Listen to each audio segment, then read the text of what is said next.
Good morning and happy Friday. It's Latasia Wright, the owner of LT Wellness, and I'm just hopping on here for a quick Freedom Friday live. Freedom Friday means a lot of things to me. It could be financial freedom, it could be spiritual freedom, it could be mindset freedom. But overall, my whole company and my mission and my passion is to help people live better lives and be excited to live their life, be happy with oneself, and be confident in oneself. So it's been on my heart for a while to talk about like relationships and what they really mean. This is not my area. I don't want to be anybody's relationships coach or marriage counselor or anything like that. But I've obviously been in a relationship a really long time.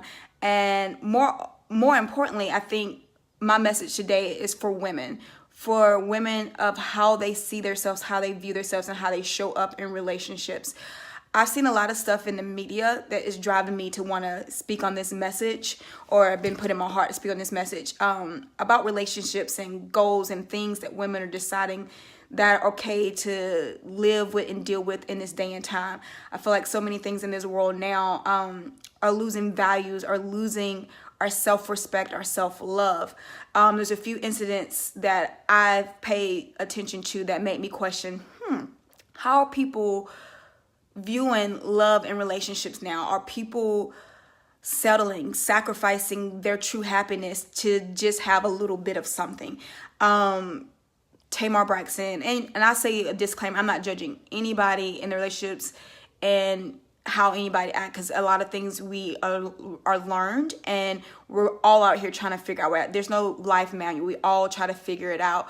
But there was Tamar Braxton and her divorce and some of the things she said, and her being on Steve Harvey talking about porn and is it okay for your man, and some of the things her and Carrie Hilson said, and the woman in the middle, things that Steve Harvey said about, you got to look a certain way for your man or he's going to go out and find someone else, and you can't blame him for that. Several rappers or female artists in the industry that are saying it's okay for your man to cheat. They're all going to cheat, so why would I give up my happiness for what men are going to do anyway, so I might as well keep him. And I just want young people and people in general just to be mindful of who they get their relationship advice from. Who are you watching for the ideal in a relationship? If you don't have it in your home, if you didn't grow up with it, hey, Joni, baby. The media and mainstream may not be the best. I'm not going to tell you where to seek that from. Me personally, I'm a believer. I'm a Christian, so I have to seek godly advice and what sets right for my spirit. But one of the things I think my mother did really well is teach me how to love myself and be confident, and how to deal with relationships in the dating stages. So I want to give you a couple things that my mom told me as I was growing up and starting to get into boys and like guys and date. I mean, it's really important. I think everyone knows this, and it's cliche. You can't love yourself. You can't love somebody else if you don't love yourself. No one's going to love you if you don't love yourself. But these things are true. And I think we're losing sight of that and what that really means. You don't have to sacrifice who you are to follow the world and to just settle to have someone in your life. That's not the case. I really avoid speaking on this because I haven't had to do the dating game for a long time. I met my husband young. We had our ups and downs, but I married young. We've had a great relationship. We had our ups and our downs. So sometimes I don't really relate to the whole dating field. So I don't understand exactly how it feels, but I do understand how it feels to love yourself and respect yourself. And I feel like all women should have that. Like, you don't have to settle just to have someone laying next to you. You know what I mean? You don't have to settle to not feel alone, because a lot of women are taking on these relationships and still feeling alone. So what is the purpose? So I'm just going to share some of the things that my mom told me when growing up. If I didn't hear it once, I've heard it 1,000 times. Kim told me to love yourself first. And that's just true. I mean, that is the number one thing. If you don't love yourself enough first, people are not going to know how to treat you. Men, other women, relationships, work, whatever. You have to love and honor yourself first for anybody else to know how to love you. You have to, exactly, Joni, baby. You have to set that bar high. Tasia, ain't nobody gonna love Tasia like Tasia love Tasia. That's what my mom used to say, and I took that to heart, and I did. If you're in a relationship and you're with somebody and they don't make you feel good, why are you there? Why are you there? And it's not as simple as black and white. I know this. There's going to be up and downs. But in your heart of your heart, you know if someone loves you and if it's there. Number 2, never play second. So that whole, like, I'm willing to stay with a man because men gonna cheat no matter what. I'm not saying relationships are cut and dry, black and white. I'm not saying just because someone cheats is over. I'm not saying that you also should deal with that or settle for that, because some people are giving men, boyfriends, we're talking passes that they shouldn't have because they haven't put in the work and sacrifices, and their excuses aren't good enough. Is there a good excuse to cheat? I don't know. Every man and woman relationship is different from one to the other. But I darn sure I'm not going to give out the message to young girls that every man's going to cheat, so you got to deal with it. Because usually people are saying that their man is cheating with a bunch of women constantly over and over and over and over and over and over again. And that's not what God has intended for you. That's not what you should have intended for yourself. Never play numbers two to another woman, another man, a job, or anything. A man that really loves a woman sets her first. Doesn't mean that neither part won't have to make sacrifices. Don't play number two. Never. I love this one. This one came from my grandmother and passed on down through all the women in my family. You can't lose something you ain't have. Someone can't steal something for you that wasn't already yours. And that was so confusing to me in the beginning. Like, what are you talking about? If somebody took somebody man, they took somebody man. Nobody can take your man, sweetheart. He wasn't yours to begin with. If he was taken. If he was taken or stolen, he wasn't yours. Stop going. I see people that are way too old, and then young girls going on their Facebook talking about stay out my man inbox and da-da-da. If you have to do that, I want you to really look at what's going on in your relationship. And I ain't judging at all, but a man that loves his woman protects her, and she doesn't have to go out and let other women know that this is my man. And I ain't saying I love my Taji Poo, and through the years I don't play about him, and if you cross the line, I will let you know that I'm watching. But at the same time, if I gotta waste energy to go out and fight, chase, look through too many things and chase other women down and tell them about whose he is, he ain't mine. He's not mine.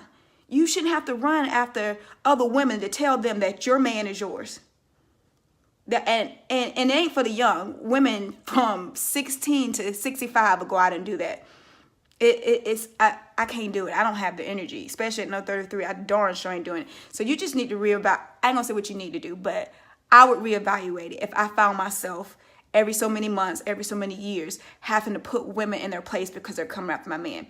My man is attractive. I'm not ever saying that somebody hasn't given him an eye. Nobody has tried him, but I don't have to go out and set women straight unless they overtly disrespect me in my face. And it hasn't happened. And I'm not saying it won't happen. I'm not saying I'm above any woman. But if your constant energy in your relationship is going to tell other women who your man is and who's he belong to, just check it. A pretty face come a dime a dozen. Best thing my mother ever told me. Because as a little girl growing on up, little girls get told all the time, you're so pretty, you're so pretty. And some women go out in this world and think they're so pretty that they'll never be cheated on. Once they get a man, they'll have him forever. Pretty face come a dime a dozen. You'll have a man swoon and fall over you, and once you give him one, walk out the door. It has to be more substance there than just your pretty face. And beyond that, just showering you with gifts and wanting to buy you things, those things never impressed me, because my mama instilled in me a long time ago that doesn't mean anything. A man would do anything to get what he wants. And if you didn't make him work hard enough for it, and if it wasn't something he really wanted and valued, he will walk out still anyway. So don't get fooled, because the least impressive thing to me is for you to come and tell me that I'm beautiful. Don't say I don't take the compliment, but you have those guys that come and tell you that you're beautiful, like you're just supposed to melt in their hand. I'm like, thank you. What next? It's kind of like that comment in Beyonce, so buy me a drink is not appeasing. I have my own money. I can do what I want and when I want, and I know that I'm beautiful at this point in my life. What more are you bringing to the table to make me feel? Now, genuine compliment is a great way to open the conversation, but don't let these men fool you by wanting to buy you things, tell you you're so beautiful, or wine and dine you, because a lot of men, and the more money they have, is no skin off their back to spend a bunch of money. So don't be impressed by those things. It takes more than that. And last, let's see, can't even read my own writing. A man that really wants you will make the time for you.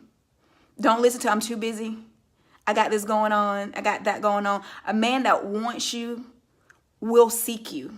He will do what he has to do to get you. So don't listen to the lies of I'm too busy, I don't have this, I can't do that, or this is, and my life is complicated. If a man is giving you excuses of why y'all can't be together or why y'all ain't spending enough time together, move on. A man that really wants you is going to make time for you. And it brought up this point. This is for the believers. I saw John Gray say that the Bible says a man who finds a wife finds a good thing. A man who finds a wife. So if you're out there and the relationship is one of your top things that you've been praying for or wanting right now, and you've been seeking it, maybe it's time to step back and let that man find you. I've been saying in my relationship, I saw my husband. I was a freshman in college. His fraternity was moving us in. I saw a whole bunch of them. I was like, oh, girl, that cute. I had one of my friends introduce me to Taj, and our relationship didn't start to flourish until he came back to me. We had our little like, this ain't gonna work. But then something about me made him miss me, and he started to seek me. And once he started to seek me out and pursue me, our relationship began to grow, and it had depth. Stop seeking these men.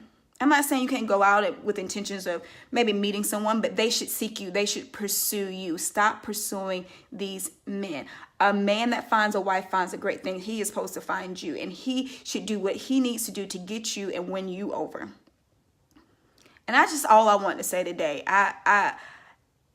I hate to see a woman giving her all for a man that she's hoping is going to change around one day, hoping he's going to give her the love that she's missing, the acceptance, the belonging that she needs to find in herself first, or with her God, or whatever she's missing. Those broken pieces have to be healed in you first before you go seeking for a man to do it. And sometimes your helpmate will help you heal those. But too much in this society, we're thinking that a relationship is going to save us, and it's not. It's not. And I just want to I'm not perfect. I'm not saying I'm the expert on anything, but one thing I can say, Tasia loved her first. And when you were in that boyfriend stage and that talking stage, you had to bring more to the table than I was pretty. You like me, you love me, you want to buy me this. That means nothing. Those things are superficial. What are you bringing to the table, and how are you loving and respecting yourself first? So I hope that settled it on someone and helped someone, touch someone in some kind of way. But love yourself first, and that will set you free. Free in your soul, that you're not worried about a man or your significant other, whatever. Love yourself first. That's it. That's all I got. Always happy for you to impart on the conversation, reach out, connect. Hope you have a fantastic Friday, and have a great Friday. Love you. Tell yourself you're awesome today. Have a good one, guys.